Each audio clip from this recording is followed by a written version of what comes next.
Voy a empezar por daros la bienvenida. Soy María Jesús Carrillo, la directora de la Biblioteca Pública de Valencia. Con la actividad de hoy arrancamos nuestra temporada de actividades culturales de este centro y va a tratarse de un debate sobre las nuevas formas de la narrativa y también la presentación de un nuevo punto de lectura que ponemos en marcha desde hoy, que va a versar sobre la nueva narrativa.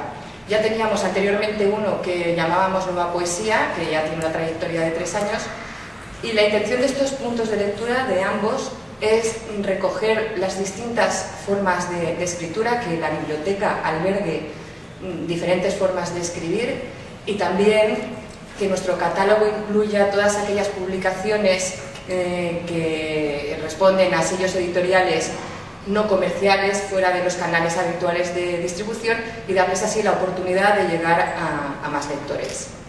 El punto de lectura está ahí a la entrada, a partir de hoy ya lo bajaremos a sala de préstamo. Aquí está el catálogo, lo podéis coger y llevároslo. Y ya sabéis que los libros están en préstamo domiciliarios, los podéis llevar a casa con cualquier carnet de una biblioteca de la Red de Lectura Pública Valenciana.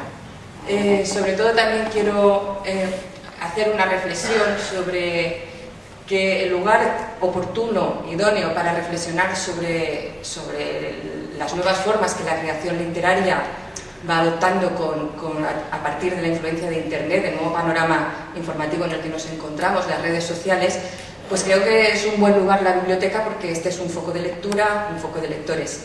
Y también comentar, un poco entre paréntesis, que las bibliotecas también con este nuevo panorama de la sociedad de información estamos en crisis. Hay un cambio de paradigma y que cada vez más los nuevos modelos, las nuevas bibliotecas se van encaminando a constituir un espacio tanto virtual como también un espacio físico que dé lugar al intercambio de ideas, a la reflexión y al debate. Y por eso, bueno, pues estoy encantada de empezar hoy precisamente con un debate, pensar y además con un tema tan interesante y tan novedoso.